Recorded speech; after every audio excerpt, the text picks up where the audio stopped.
नमस्कार, अपना महाराष्ट्र में आपका स्वागत है। मैं हूं आपके साथ सचिन दुबे। महाराष्ट्र सरकार ने मुंबई और नवी मुंबई के बीच हवाई यात्रियों के लिए एक बड़ी सौगात दी है। मुख्यमंत्री देवेंद्र फडणवीस ने Mumbai Navi Mumbai airport metro line को कैबिनेट इंफ्रास्ट्रक्चर कमेटी की बैठक में मंजूरी मिलने की घोषणा की। इस मेट्रो परियोजना के तहत मुंबई के छत्रपति शिवाजी महाराज इंटरनेशनल एयरपोर्ट से नवी मुंबई स्थित इंटरनेशनल एयरपोर्ट मेट्रो से जुड़ेगा। ये मेट्रो परियोजना दोनों एयरपोर्ट को आपस में जोड़कर न सिर्फ हवाई यात्रा को आसान, तेज और भरोसेमंद बनाएगी, बल्कि मुंबई महानगर क्षेत्र की यातायात व्यवस्था में भी बेहतर बदलाव लाएगी। नवी मुंबई में नया एयरपोर्ट तैयार हुआ है। वहां तक 35 किलोमीटर की एक मेट्रो के नेटवर्क को मान्यता दी गई है। इसमें से 9 किलोमीटर अंडरग्राउंड होगी, उर्वरित एलिवेटेड मेट्रो होगी। कुल 25 स्टेशन इसमें होंगे। लोकमान्य तिलक टर्मिनस कुर्ला जैसा जो एक महत्वपूर्ण रेलवे का जंक्शन है, उसको भी इसके साथ जोड़ा जाएगा। 2 बड़े रेलवे जंक्शन इसके साथ जोड़े जाएंगे। 3 मेट्रो के अलग अलग जो मार्ग है, उनके इंटरचेंजेस इसके साथ जोड़े जाएंगे। तो एक बहुत बड़ी कनेक्टिविटी मुंबई, नई मुंबई और बची हुई पूरी मुंबई, ऐसे इसके साथ इस मेट्रो के लाइन के कारण तैयार होने वाली है। महाराष्ट्र के मुख्यमंत्री देवेंद्र फडणवीस ने ऐतिहासिक भारत यूरोपीय संघ मुक्त व्यापार समझौते को राज्य के लिए वरदान बताया।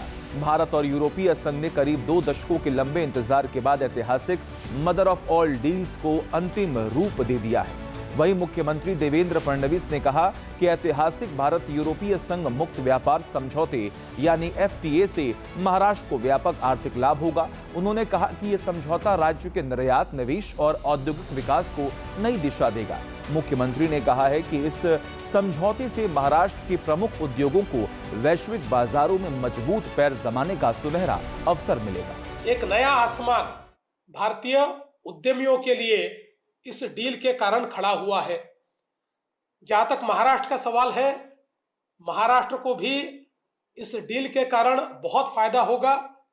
विशेष रूप से जेम्स एंड ज्वेलरी, जो महाराष्ट्र का सबसे बड़ा एक्सपोर्ट है, टेक्सटाइल जिसमें महाराष्ट्र बहुत आगे है, मेडिसिन, मेडिकल इक्विपमेंट, ये सारी चीजें जिसमें महाराष्ट्र मैन्युफैक्चरिंग में बहुत आगे है, ऐसे सारे क्षेत्रों को इसके कारण बहुत फायदा होने वाला है।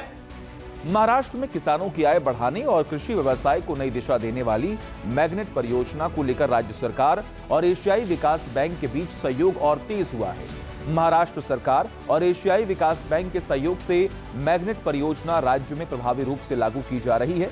विपणन मंत्री जयकुमार रावल ने कहा कि महाराष्ट्र सरकार किसानों और किसान उत्पादक संगठनों को मजबूत करने के लिए बाजारों को बेहतर बनाने, उन्हें डिजिटल करने और कृषि उत्पादों की कीमत बढ़ाने वाले काम लगातार कर रही है।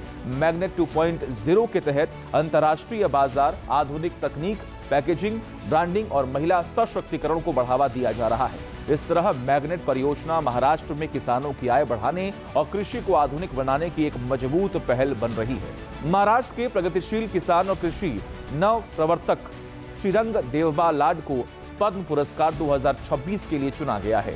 उन्होंने दादा लाड कपास तकनीक विकसित करके कपास उत्पादन में क्रांति ला दी है। इस तकनीक से बीज कपास का उत्पादन लगभग 300% बढ़ गया है और हजारों किसानों की आय में 40% से अधिक की वृद्धि हुई।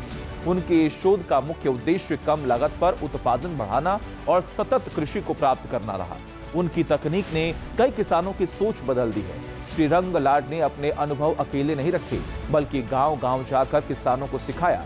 यही वजह है कि उनकी पहचान सिर्फ एक किसान की नहीं, बल्कि मार्गदर्शक की बन गई। ये बात इसलिए अहम है क्योंकि यह बताती है कि आज भी खेती में नवाचार से बड़ा बदलाव संभव है। श्रीरंग देवबा लाड की कहानी हर किसान के लिए प्रेरणा स्रोत है। सही सोच, मेहनत और साझेदारी से खेती भी तरक्की का मजबूत रास्ता बन सकती है। अपना महाराष्ट्र में फिर मिलेंगे, तब तक के लिए दीजिए इजाजत।